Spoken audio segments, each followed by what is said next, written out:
with you this afternoon, which is called a masterclass in surveys and indicators. And we're going to be talking about how to understand the impact of your work. So it's really focusing on evaluation research and how different people are understanding the impact of their work on food poverty. So we'll be summarising some of the data and approaches that are currently being used, showcasing some good practice in developing research projects and evaluation. And we've got some really great people to share their experiences with you. Just before we get right into the presentations and hearing from the speakers, just some housekeeping points to go through. I'm sure you're all familiar with these kind of things now, particularly using Zoom.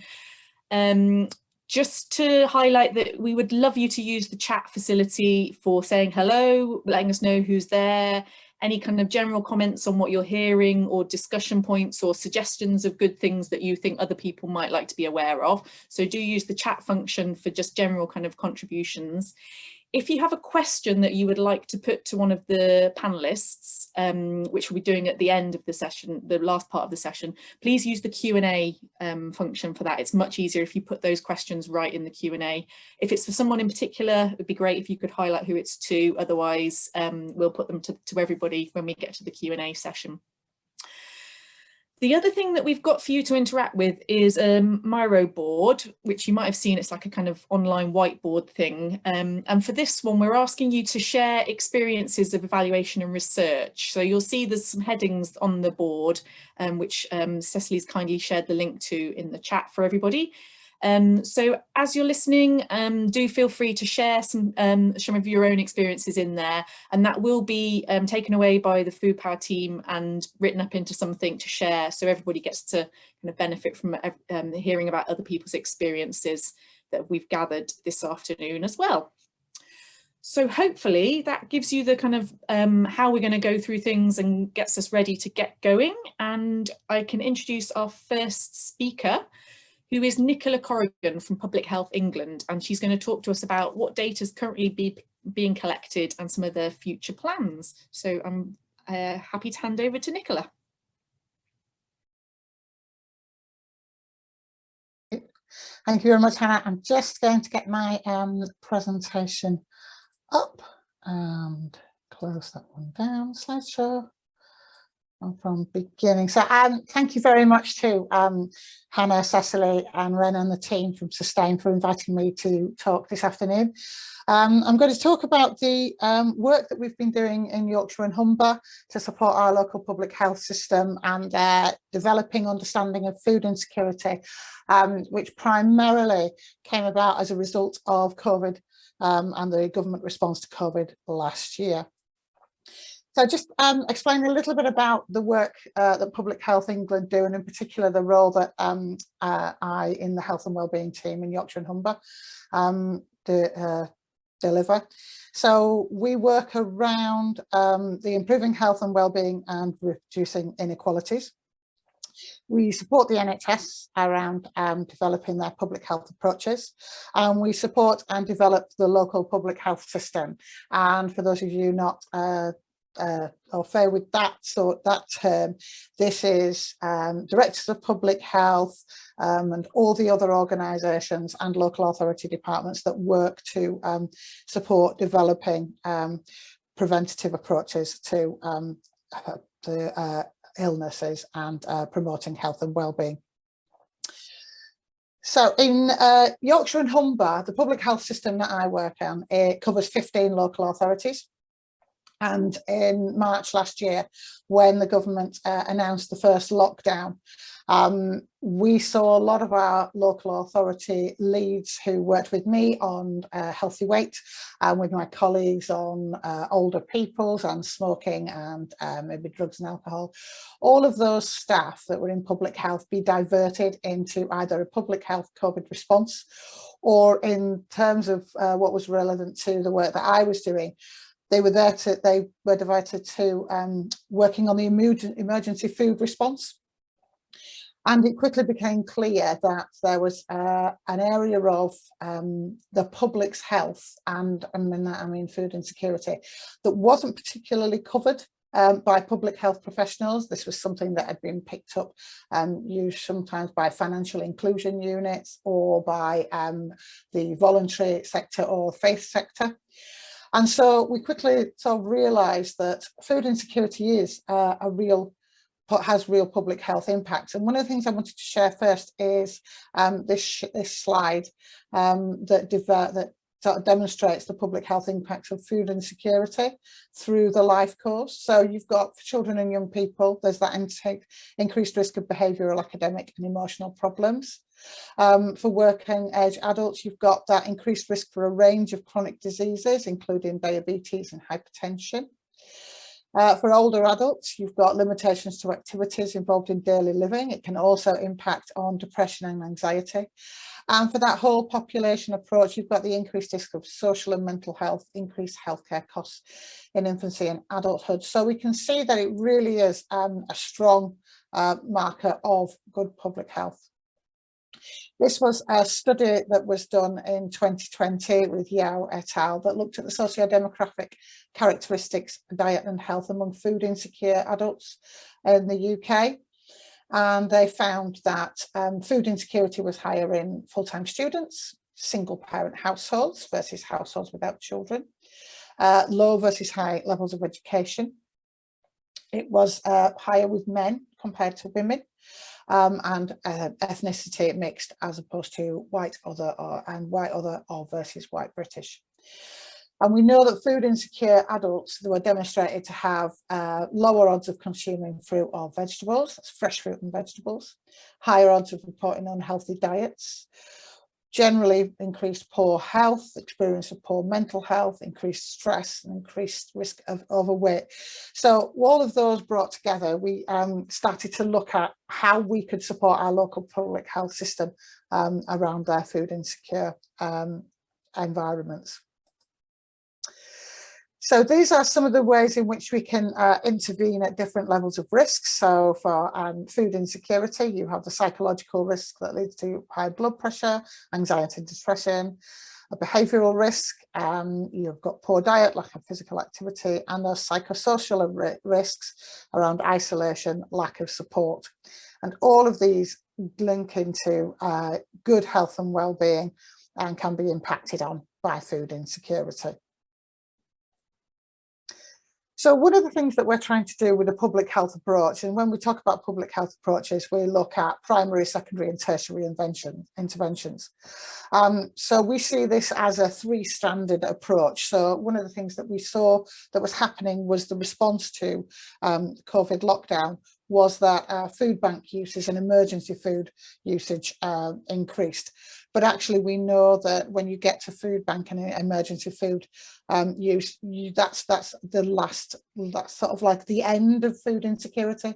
And we know that food insecurity happens a lot earlier in that stage.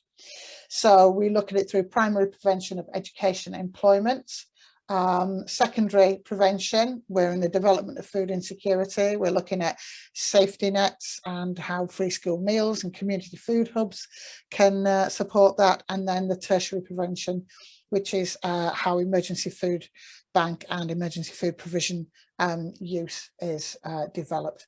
So that gives you a bit of a structure as to the public health approach that we're trying to adopt in Yorkshire and Humber.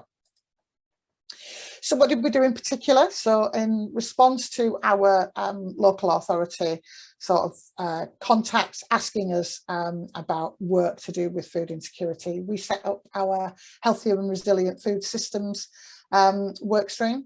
And this is essentially, it's a web page on the Yorkshire and Humber Association of Directors of Public Health website, and we are building a resource where we're putting different examples of good case studies.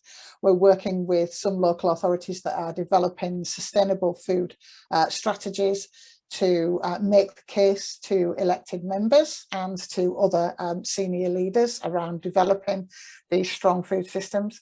And we've held a series of 3 webinars now with plans to hold some more, responding to the questions that are being raised by our local public health food partners. So on our third webinar, which we held in May, we asked our members, this was around data and insight, because one of the things we found was there was a dearth of data and insight, certainly through public health partners, but also at a national level as well. And that we were just looking to try and plan projects and plan work based on quite a bit of anecdotal information. So one of the things that we asked our delegates on our most recent webinar was, we started with the statement, food insecurity has increased as a priority issue for your local food system over the last 12 months. And we got quite a bit of a mixed picture to the first for these questions. The majority of our respondents strongly agreed that food insecurity wasn't an issue before COVID. And this was delegates that had also joined from different regions as well. So we joined with our colleagues in the Southeast, in the Southwest, and in the West Midlands for this particular webinar. But then we also saw that there was a sizable group of respondents who disagreed, and they thought that food insecurity was an issue prior to COVID. There was also a sizable medium range response question for the question, was food insecurity an issue prior to COVID, and has it remained so as a result of COVID? There was also a large group of respondents who strongly disagreed with this statement. So for me, what these four responses mean is there's a real mixed bag around food insecurity, both regionally for us in Yorkshire and Humber, but also across different regions in England. But one thing that was really, really strong in the survey that we asked was the vast majority of respondents strongly disagreed that food insecurity wasn't an issue before COVID and is still not recognised as a priority. So it's increased in its visibility and as a priority issue right across a number of public health systems across England. So we then, on the webinar, we asked what our next steps and priorities should be, both at a local, regional and national level, because there are different levels at which we can affect change at this level. So there was collaboration and sustainable strategic approaches, whole systems approaches, including food waste and production. They wanted us to develop a framework and toolkit so we could develop and share good practice. And you'll see that I've highlighted data and insight into the scale of the issue. And I've done that because across all of the questions that we started to ask, you can see this call for data and insight, and good quality data and insight is gathering pace. We asked what some of the barriers to accurately addressing and prioritising local food insecurity are. Capacity, leadership and political will came back. A whole system approach and complexity of the issue was often seen as a barrier. Interestingly, knowledge and attitudes of those receiving food parcels, and I know we're going to be looking into that a bit deeper in Yorkshire and Humber, but I do know from some of our colleagues that during the first COVID lockdown, that food banks were seeing people who had never accessed food banks before turning up to receive emergency food parcels for their family. And again, one of the barriers to accurately addressing and prioritising local food insecurity was the lack of data and insight into the scale of the issue. And then we asked them what the ask of Public Health England at a regional and national level would be. And the respondents wanted us to push food insecurity up the political agenda. And whilst they could do this at a local level through their elected members, we could also do this at a national level. To see it as a cross-cutting issue with the whole systems approach and the role of public health in this, and help them carve out an understanding of where they fit in this whole agenda. Again, the development of guidance toolkit or a framework based on research and latest evidence. But overwhelmingly, it was to produce, collect, share data, insight and evidence into this issue. And so I'm going to stop sharing my screen now. But that's just given us our next steps to be able to work on this. And I was really glad to be able to share some of that local insight with you today. Great, thank you very much, Nicola. And if that's raised questions for you, or if there's anything you'd like to know more about, do pop questions for Nicola into the Q&A and we will come to them later on. So moving straight on then, which is me introducing myself, I'm just going to say a little bit about the evaluation of food power, which with the team from Cardiff University I've been working on since pretty much the beginning of the programme. And all I'm going to do is just give you a kind of sense of what we've done, and as the whole process comes to an end, what is still to come, and also just highlighting some of the resources that are available to alliances and others who might be keen to kind of work on evaluating their activity themselves. So just to highlight some of the ways we've been trying to support that. So firstly, as I mentioned, we've been working on the evaluation across the whole programme, which has meant annually taking a look at what's been done and the impact it's had. Through a survey, which I'm sure many of you have filled in several times for us, to get that kind of broad picture of what's been happening, what's worked, what hasn't worked, and what kind of support from Food Power people have really been engaging with. Alongside that, we've done some case studies and kind of thematic studies looking at different issues and different ways that the programme's been working.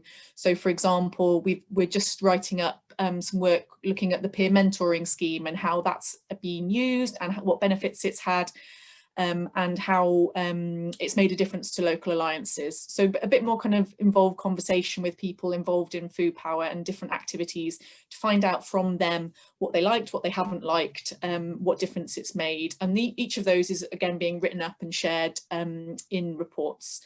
So there's a number of those now across the 4 years that have been put together. The other aspect of the work that we were doing was to support the alliances that had money to pilot local evaluation activity. So I think I've forgotten how many there were now. There was maybe 6 or 7 alliances were funded to focus on evaluation activity, Brighton and Hove being one of those. So you'll hear a bit more from them in a moment. And the idea was that together we worked out what alliances needed to do to understand their impact, the kind of questions they were interested in being able to answer, and how we might kind of support them to do that in robust and valid ways. So through that process, we've kind of produced various guides and resources and things that alliances and others can use. And I will share the links to some of those in the chat when I've finished talking to you.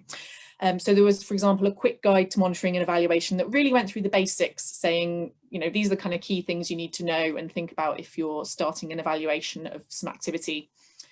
Then there was a kind of more intensive and developed tool that we came up with, working with those pilots, which we've ended up calling the Collective Impact Tracker. And the idea of this is that alliances, as networks or groups bringing together lots of different activity and trying to make a difference through combining different organisations and different streams of work.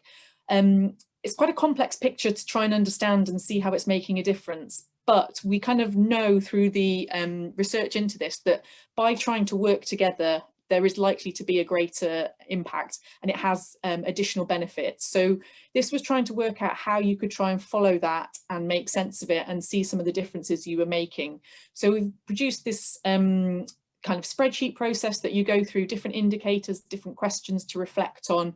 You can choose bits of it to focus on, do the whole thing if you want a really intensive kind of reflection on your alliance. It is kind of hopefully quite a logical process to work through to understand the impact of an alliance. And again, I will share the link to the guide to that so you can have a look at it. And the kind of thing that came through from those that used that and went through the whole process, and I think we've got someone from Middlesbrough introduce themselves in the chat. So Middlesbrough, for example, did quite an intensive collecting of evidence using this tracker. And they found that it helped them be able to argue the case to their authorities locally that they could play a key part in the emergency response to COVID, working on food insecurity. So because they'd kind of been through that quite involved process of gathering evidence, it helped them kind of position themselves as having an important role to play. And others told us that it helped them reflect and therefore understand where they needed to target action a bit more, maybe identified some gaps in what they were doing just through going that kind of through that reflective process. A couple of things to note that will come out soon. So we're kind of working towards the final reports from the evaluation.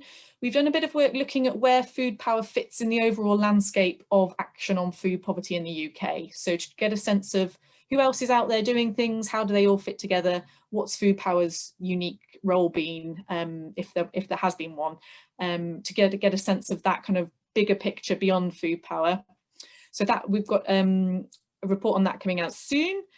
And then, as well as the final report of all the kind of wrapping up all the things that we found through the evaluation, there will be a summary of the different tools and approaches that alliances have used across the last few years. So it'll be a kind of click-through guide. Here's somebody's used this tool, this approach to measurement, and or an indicator, for example, just to give you a kind of one-stop shop to be able to find those kind of things. And just to say the kind of things that we will be focusing on sharing as learning across, as we kind of pull together what's happened across the whole of food power.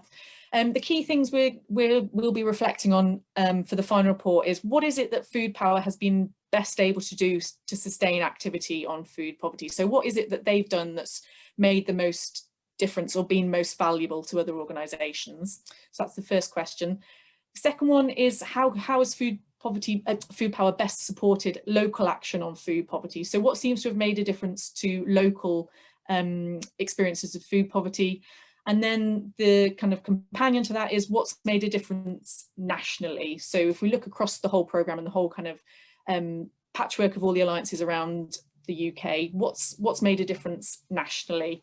So we're hoping to get a sense of the value of what food power has done, what maybe would most usefully be sustained in future if we're looking at supporting this type of activity beyond the initial programme, and also kind of what difference has it made at those different scales. And the last thing I wanted to say is, I know many of you will have done various things for us, filling in those survey questions, being grilled on the phone by one of our interviewees to share your experiences. So I just wanted to have the chance to say thank you for all that time and effort you've shared with us. It really, really does make a difference, and it's only possible with that help from you all. So thank you very much. I know it's probably the last thing you wanted to do on many occasions, but it was really, really appreciated. Okay, I will share those links I mentioned in the chat right now, but firstly, I'm just going to introduce our third panellist, who is Barbora, also from Cardiff University, where she's currently working on a PhD, and she's going to talk a bit about doing research with communities based on her experience. Hi, thank you very much for having me. I would like to first second Hannah in terms of thank you for filling out the surveys, because I've been bringing it all together and writing it up, and it's fascinating. Also because I'm more of a qualitative person, so that's something I'd like to talk about today very briefly, because I know this is already, I think, the fourth session today, and I think it's already there. Basically, I'll try to share my screen. Continue here. There we go. Maybe this is. So as Hannah said, I'm doing a PhD research project at Cardiff University. It's been already 2 years, almost a year and a half. And it's kind of collaborative, but still independent of food power. And I'm looking at how people with lived experience of food insecurity participate in the food power as such, or food poverty alliances, and kind of other decision-making processes. And it's quite simple. I'm interested in who participates and how. And that's maybe a bit of a cheeky question. What's the value of lived experience, and how is it valued? And kind of, so what difference does it make on different levels? And that's personal, organizational, local, national. And I guess that's kind of the closest to the evaluation question, the impact, which I can say is the most difficult to actually figure out. Yes? I'm sorry to interrupt you, but we can't see your slides. We can only see the PowerPoint loading thing. Maybe just refresh it and see if that works. Right. Sorry about that. That's all right. Stop share. I'll try to share again. Is that better? Perfect. Yes, thanks. magic. Thank you. So this is what happened so far. Because as I said, I'm more of a qualitative person, so I've been doing a bit of a documentary analysis of some food power documents. I've been doing also reflective workshops, so that's more about on the evaluation side, what's working, what's not working, and what can we keep in terms of build back better or recovery. And I think these things are, I'm interested in evaluation mostly as a way how to improve practice and how to give alliances a space to reflect and learn from what's been going on, because I think in the past 2 years has been quite intense time, and we need to take time to actually reflect. But most of my bulk of my work is interviews, conversations with alliances, and a bit of kind of ethnography. Now I've also tried to kind of dabble into some creative methods, cook care campaign. You might hear more if you tune in the quiz. I mean, what I wanted to reflect on especially is how people with lived experience have been involved, maybe not necessarily in evaluation, but also developing food action plans, because I think that's where you have to kind of think about evaluation. And you can see that these are kind of the activities people are involved in. I hope that you can see it in terms of the writing. And these are kind of my preliminary slides for a kind of participatory analysis session, which is happening next week and the week after. And you can see that these basically in red ones: survey, video, interview, case study, workshops, focus groups. So, there's quite a lot of scope how people with lived experience can be involved in this type of work. But if you want to know anything more, ask me in Q&A. I'm really interested in what you've been doing in terms of surveys, research methods, and most importantly, what are your experiences with working with academics? Because I think that's what Emily should definitely could also talk about in terms of, the joys and highs and lows of working with academics. That's everything from me. Thanks, Barbara. Yeah, good, nice segue over to Emily O'Brien from Brighton and Hove, who's going to talk about what local research projects look like and how these can be used to affect change. And just don't forget, for any of the people that you've heard from so far, do just put a question in the Q&A and we'll come to them afterwards. Over to you, Emily. Thanks, Hannah. Thanks, everyone. I'm Emily O'Brien. I'm the Policy and Partnerships Manager at Brighton and Hove Food Partnership, where we've done quite a bit of work around a collective approach to food poverty for a number of years. And I think basically because I'm sort of the grandma in the room, I got asked to share some of that. So I was just going to do a whistle stop through some of what's worked and what hasn't worked and what we've learned through just doing things over a bit of time. We definitely don't have the answers, and I'm definitely not an academic, and I'm sure I've driven Barbara mad by my non-academic approach to trying to measure and understand these things. I'm just going to attempt to share my slides.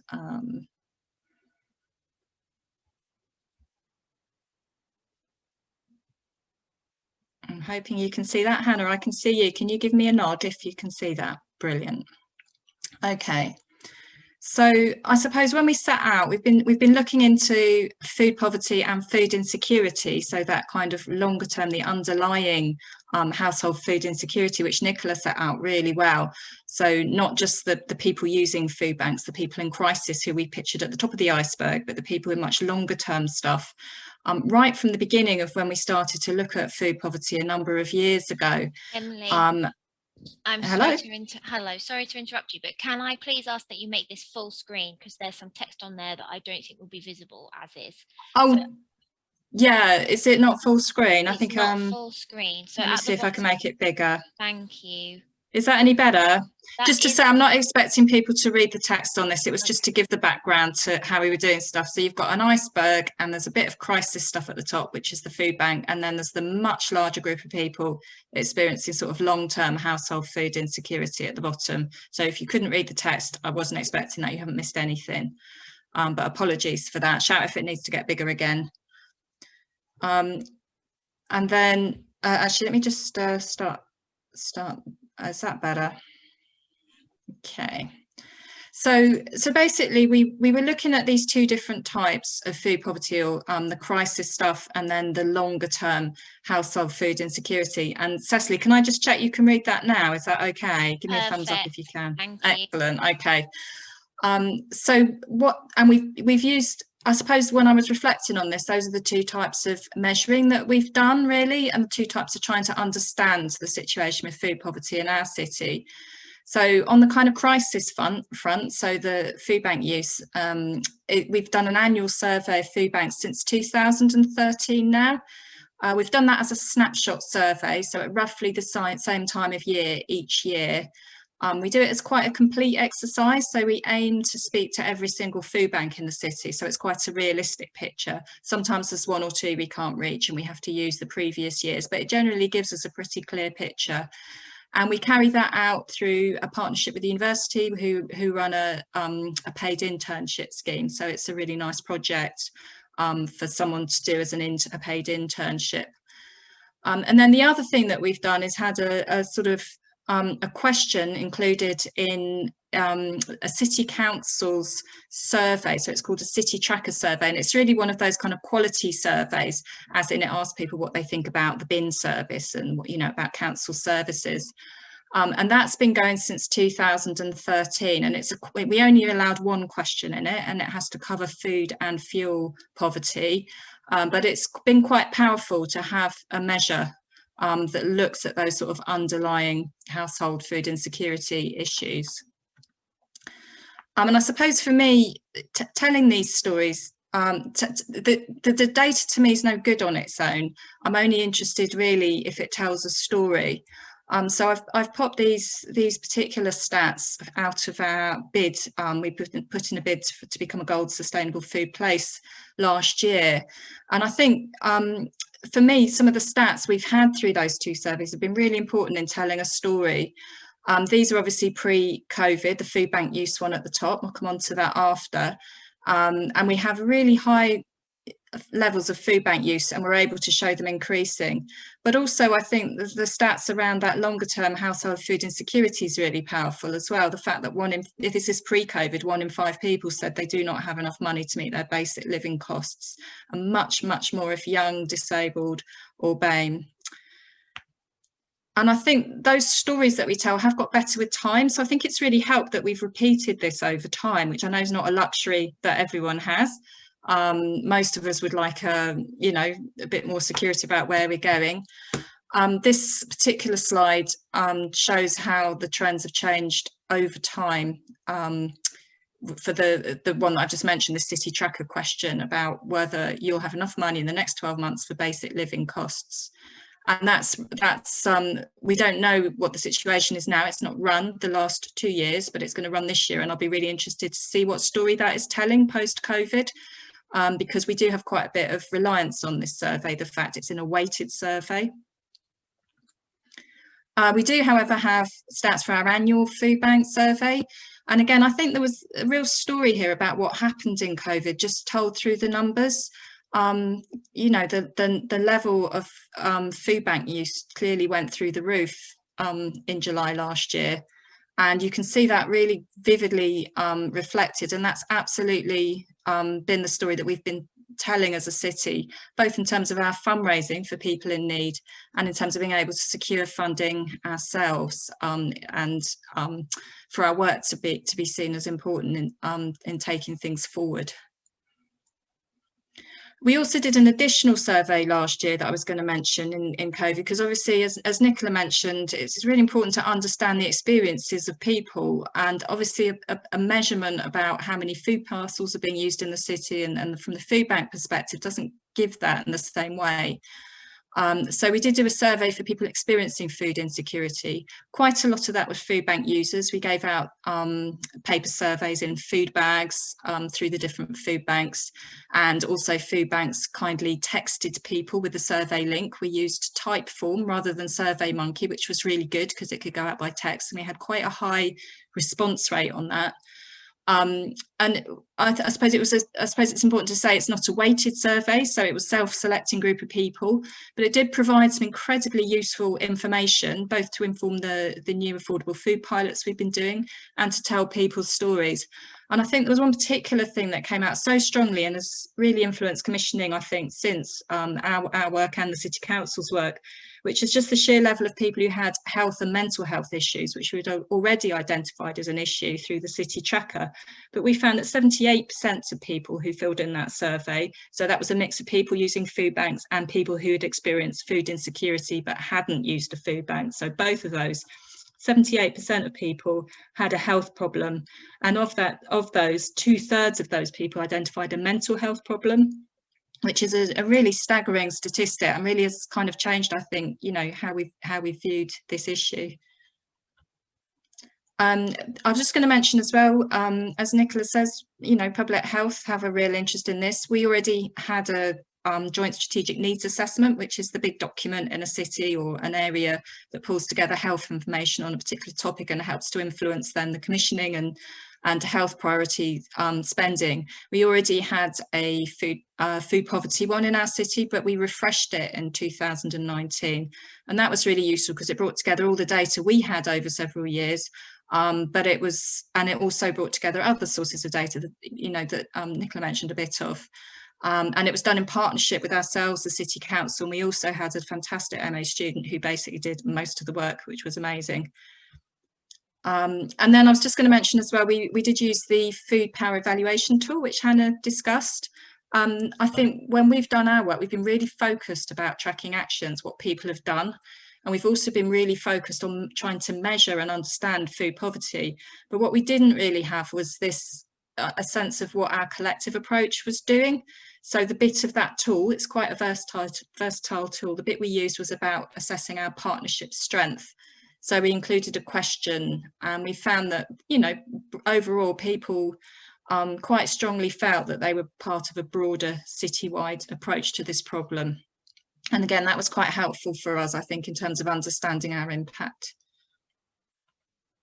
I was going to say something that hasn't been so useful, or at least not yet. A few of you I've spoken to before, I've mentioned we were trying to develop this quite grand outcomes framework. It's still a work in progress. It's been a work in progress for ages. We'd like to be able to show the collective impact of food, but it's ever so hard. And all those academic partners who very kindly looked me in the eye and said, "Are you sure you want to do that?" You were absolutely right. It's really tricky. But we do, but it has been really interesting trying to work. Oh, sorry, by the way, you're not meant to read the text on that. So just to stress, that's just if you want to look at any of this stuff, it's all on our website. And in fact, I've included a link to that on the slides. But it's about showing that overall impact. And I would say, ask me about that one in 20 years. I think try not to be too grand is my learning from that. It's really hard to show that overall impact. But what really was useful about doing that project, which was part of a wider thing about strengthening our links with the academic community, was we did include a list of research needs on our website, which has been absolutely brilliant. We get a lot less random approaches. Will you be a research subject? Can you be part of this? And it's a lot more directed now to, you know, if people come to us, we say, well, we've got this list of things we need to know. Can you help? And that's been super useful. So just to sort of summarise, I suppose, the things we learned, that it's not just about the data. The data needs to tell a story. Stories are good as well. People's stories are really powerful. It doesn't have to be numbers. Case studies work really well. Everybody likes to, you know, a case study, whether it's a funder or the public.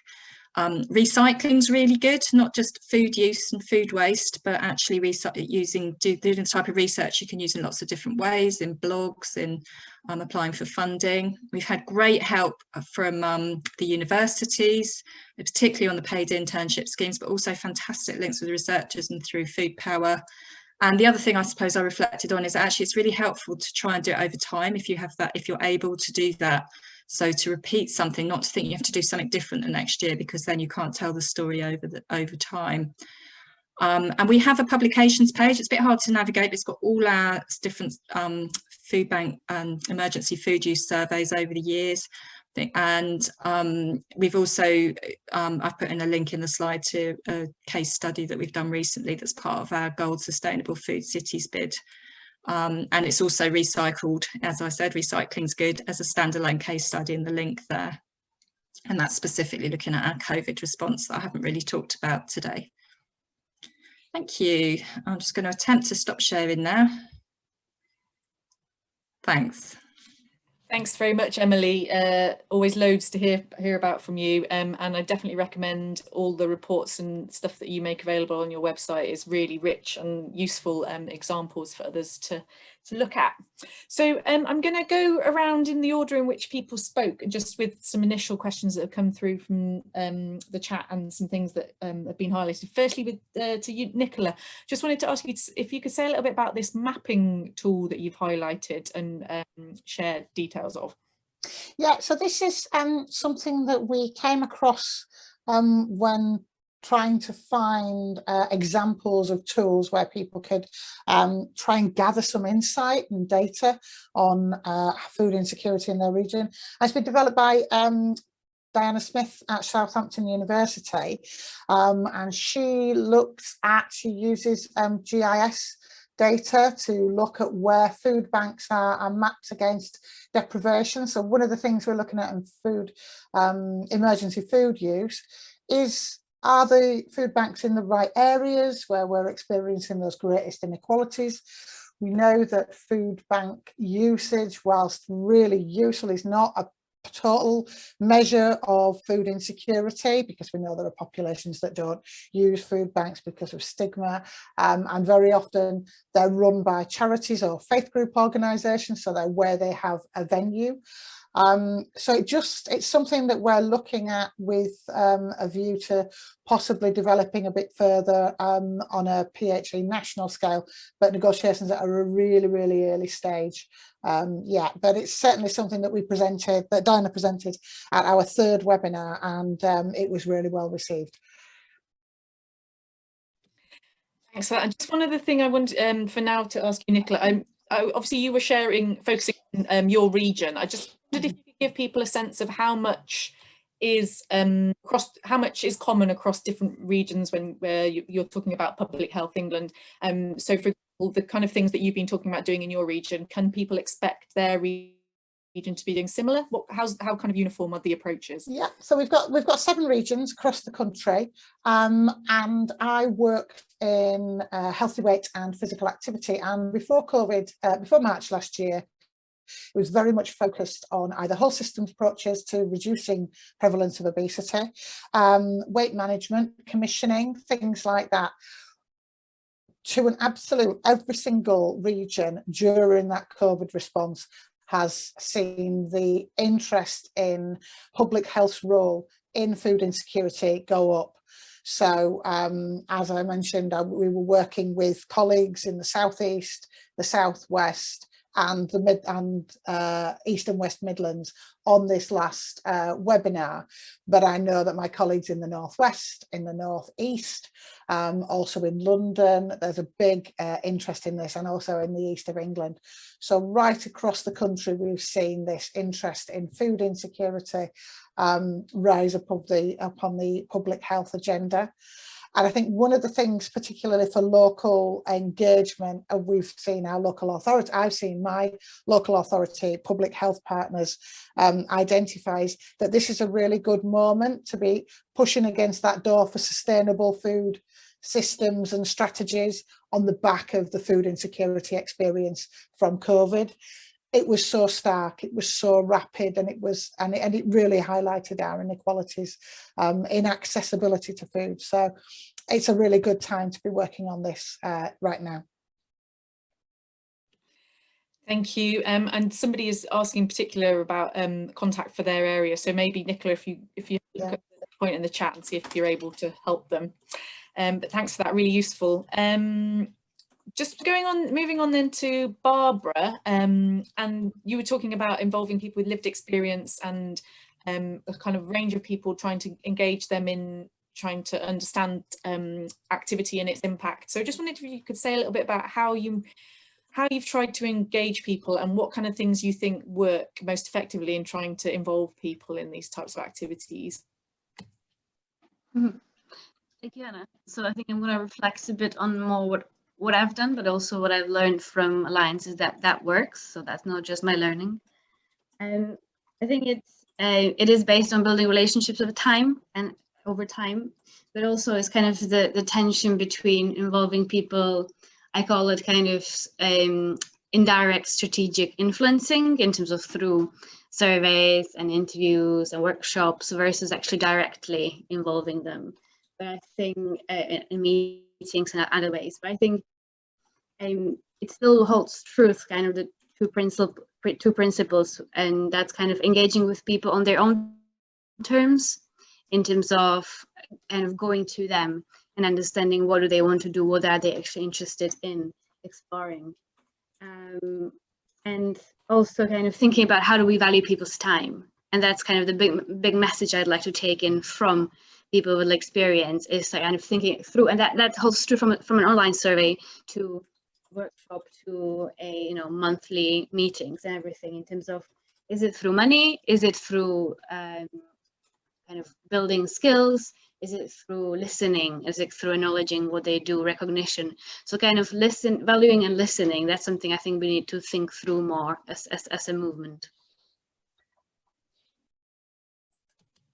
Thanks, Barbara. Really good to hear what kind of thing. Yeah, nice to hear what you've gathered from the alliances themselves, as well as just your own experiences of trying to engage people. There was a couple of things that have come up for Emily then. Firstly, we had some interest in your text survey. So what kind of thing are we talking about? How long was it? What type of questions? I mean, in particular, thinking about whether this might be an approach to help when service providers or authorities might not be keen to put out another survey, or there might be kind of issues trying to engage people in providing answers. So any kind of learning that came, or any advice? It was actually my colleague Helen that led on this. So I don't know if she's here today. Feel free to chip in the chat, Helen, and I might, so I don't say it wrong. That's my dogs joining in the background as well. Jump out my skin. It's like Scooby-Doo here. But basically, we used a format called, well, actually, there's a link put in the chat to it, so I won't go on about that. But it's really easy to use, and you can do it on a phone really easily. It's much easier to use than SurveyMonkey, and it does work on phones.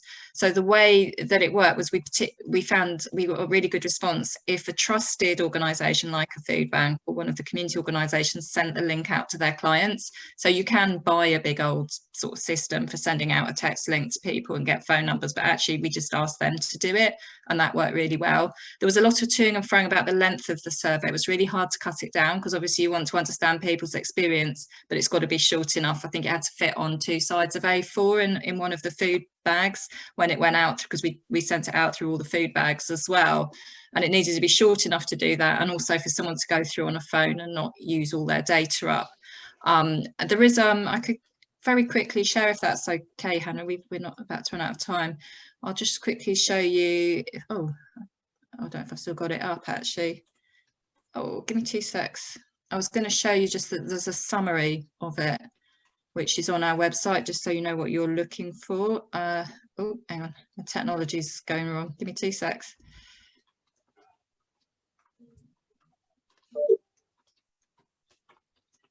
Okay, Hannah, I can see you. Can you give me a nod if you can see that? Excellent. So there's a really short summary of that, which does give you a bit more information. There's also a full summary that I believe probably includes the the questions we asked and stuff as well. If not, I'm sure my colleague or I could send them to you. Was that all the question? I can't remember now, Hannah. Or did I only answer half of that? Was that the question?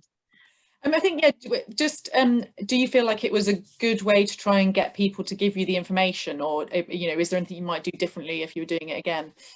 Yeah, do you know, it worked really well. I mean, we would never just do a survey. We've also obviously done interviews and focus groups and stuff to understand people's experience, but actually we got really, really good information from that, including really positive feedback on the services people had, which was really nice to be able to share with the providers themselves who passed on the parcels. There were some fantastic quotes, but also gave real power to our efforts to fundraise for that citywide effort on COVID. It really brought to life quite how some of this had mattered to people, and it did work really well actually, but it wasn't a weighted survey in the way that we didn't speak to every person experiencing food insecurity or do a kind of sample of those. So it is quite anecdotal, but there was just such powerful stuff came through from it, that I would really recommend doing something like that. I mean, but obviously it takes a bit of capacity. Again, we were lucky enough to have a second paid intern through the university who did quite a lot of the legwork on that,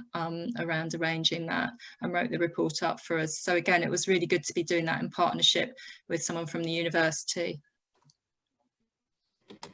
Great, thanks, Emily. I'm just going to go through a couple of the questions that have been answered that people might not have seen coming through.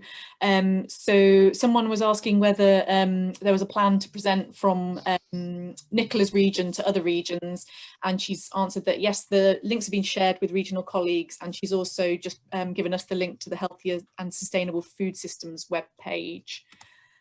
And then we've also been asked whether people are quite interested in the type form survey, Emily, so it'd be great if maybe we could find a way to share that with people after we've finished, so others can have a look at that. And then we had a question about how to, I'm just trying to find the right question now, about how to find an academic who can help you. So if you realise that that might be a useful way forward, where do you start? How do you find someone from a university who might be able to help? So I think Barbara's going to give us a few thoughts on that. I can start, but I'm also very interested in Emily's perspective. There is something called food research collaboration. I'll pop the link later into the chat, which is kind of all things foodie in there, and kind of trying to broker the relationship between practitioners and universities, academics. But I think just a general reflection, I think kind of having a, let's say, a wish list, or being very clear, what do you want from your collaboration, and if it's a short-term project, or if it's kind of a longer thing that can be developed together. And then I think using students is quite a good way, although using sounds a bit horrible, but you know, they have quite a short projects, versus a lot of academic collaboration is just kind of long term, and I think, as with anything, it is depending on relationships. Anything to add to that, Emily? I know you've worked with interns and academic researchers as well. Any thoughts on that? How to get them involved? Yeah, so definitely, I think the main thing is to not, even if you're working with a partner or a student, there's still quite a lot of time involved in that, in managing and making sure. So I think to be really clear about what it is you actually want to know at the beginning, because otherwise you can spend an awful lot of time on something that doesn't actually answer the right question. And so I think not to take it on lightly, and to take advantage of schemes like, you know, that paid internship scheme we've used for a number of years now has been useful. I know not every area has that, but there's also, I think, some national schemes and stuff. I think it's really nice. We've given students a really good experience working with us, because we've been able to give them real placements. You know, sometimes internships, people are doing the photocopying and stuff, and it's not been like that. We've given them real research, because we're not researchers. It's good to get their skills, and we found that really productive. But again, you know, there's still the recruitment process. It does take time, but so I think the main thing is to know that it really is what you want to know at the end of the day, and to be clear.